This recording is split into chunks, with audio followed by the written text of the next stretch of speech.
Et donc, salut à tous, c'est Rico. Encore une fois, on se retrouve dans cette vidéo pour parler de l'histoire du jeu vidéo. Alors, je fais cette vidéo, certains vont peut-être se demander pourquoi j'en refais une. Parce que la première, j'avais fait un peu à la va-vite et n'a pas vraiment été appréciée de la part des autres en général.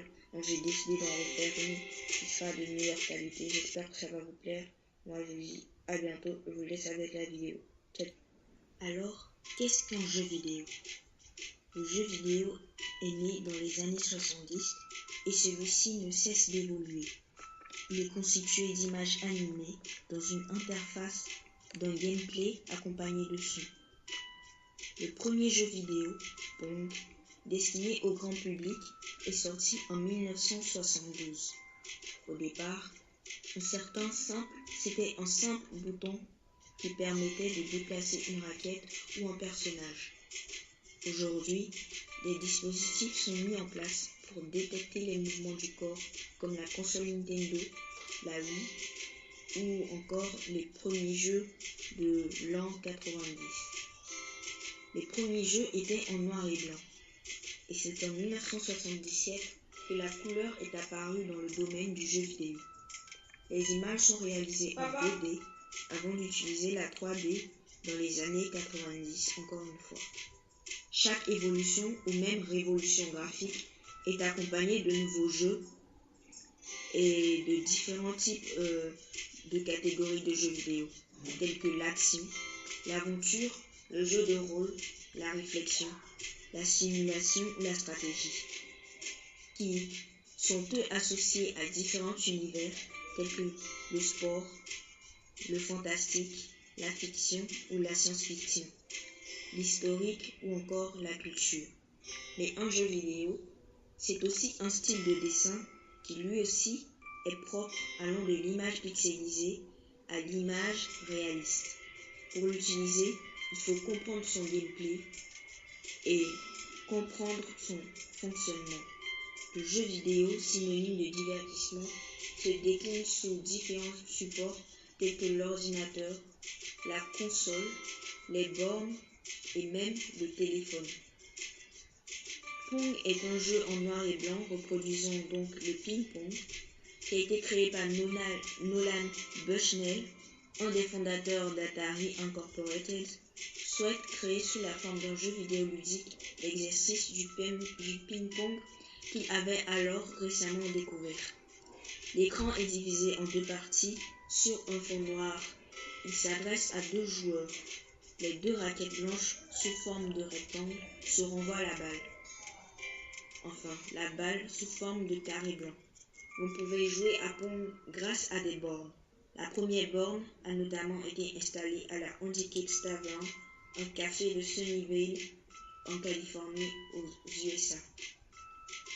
Donc, la couleur marque sa venue dans le domaine du jeu vidéo par Pac-Man, un jeu d'arcade créé par Toru Iwatani et développé par l'éditeur japonais Namco. Le nom du jeu viendrait de Paku, une onomatopée qui signifie en japonais quelque chose qui tape fort, qu'émettraient les personnages croquant un aliment dur dans les mangas. Ce jeu en couleur s'adresse à un joueur qui doit diriger un personnage, donc en référence une tête de camembert jaune à travers un labyrinthe, en évitant 4 fantômes qui le pourchassent, tels que j'en citer Shadow, Speedy, Bashful et Pocky. Pac-Man sera adapté en 1983 en jeu de société. Donc, l'ère 83-90 est aussi marquée par l'apparition de Lord Runner, un jeu révolutionnaire, parce que c'est un jeu qu'on appelle action-réflexion. Il a été développé par Douglas Emmanuel Smith et publié par Borderburn. Le but du jeu est de diriger un personnage à travers des plateformes constituées d'échelles, de murs, de passerelles, de briques, afin qu'il récupère des lingots d'or, tout en évitant des personnages qui le pourchassent. La manipulation du décor ainsi que le système de sauvegarde des niveaux personnalisés sur ces disquettes sont des innovations assez importantes dans ces années-là.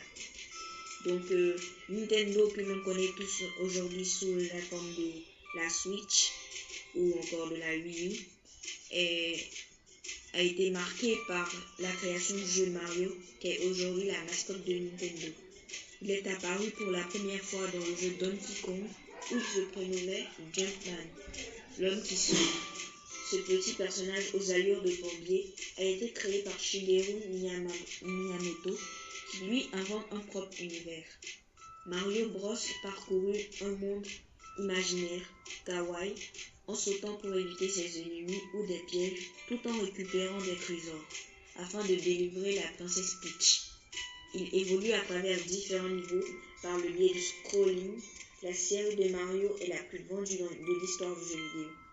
Et parmi les plus vendus de l'histoire du jeu vidéo, on peut citer notamment Tetris en 1989, le jeu le plus connu en termes de réflexion et d'action dans ces années-là. Le jeu est donc apparu sur PC en premier, mais aussi adapté sur Game Boy. Il est destiné au grand public en général.